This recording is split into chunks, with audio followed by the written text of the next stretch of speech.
नमस्कार मित्रांनो, तुला शिकवीन चांगला धडा. आजच्या भागामध्ये काय नवीन एपिसोड आलाय आज ते मी तुम्हाला सांगणार आहे. तर मित्रांनो, अक्षरा करणार भुमेश्वरीच्या नाकावर टिसून घरात प्रवेश. तर मित्रांनो, आता अक्षरा तिच्या घरी जायला निघते तेव्हा चाफ्याचे फूल बघून ती ते फूल घेते आणि मनोमन बोलते की या चाफ्याच्या सुगंधानेच अधिपतींचाही राग गळून जाईल. तेव्हा अक्षराचे बाबा रिक्षा घेऊन येतात आणि अक्षरा तिथून निघते. ती निघाल्यावर इरा तिच्या आईला विचारते, ताई कुठे गेली आहे तेव्हा अक्षराची आई सांगते की ती घरी जायला निघाली.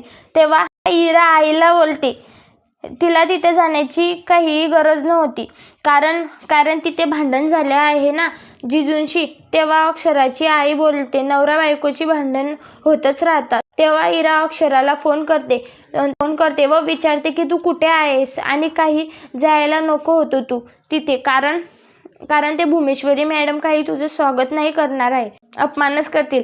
तेव्हा अक्षरा बोलते त्यांनी स्वागत करावं अशी इच्छाही नाही आहे माझी आणि कॉल ठेवून देते. आणि नंतरच इराला भुमेश्वरीचा कॉल येतो आणि भुमेश्वरी इराला विचारते, कुठे आहे तुमची बहीण? इरा सांगते केव्हाचीच निघाली आहे, आता पोहोचेलच. पैशांच्या भरामध्ये इरा ही आणि तिकून अधिपती अक्षराच्या घरी येण्यासाठी निघाला आहे आणि ते भुमेश्वरी आणि दुर्गी चारुहान सरांना घराबाहेर काढण्याचा प्लॅन करत आहे, कारण त्यांना वाटतंय की जर ते घरी राहतील तर अक्षरा आल्यावर अक्षराला घरात घेतील. तर मित्रांनो, तुम्हाला काय वाटते, अधिपती आणि बाबा घरी नसताना भुमेश्वरी अक्षराला घरात येऊ देईन?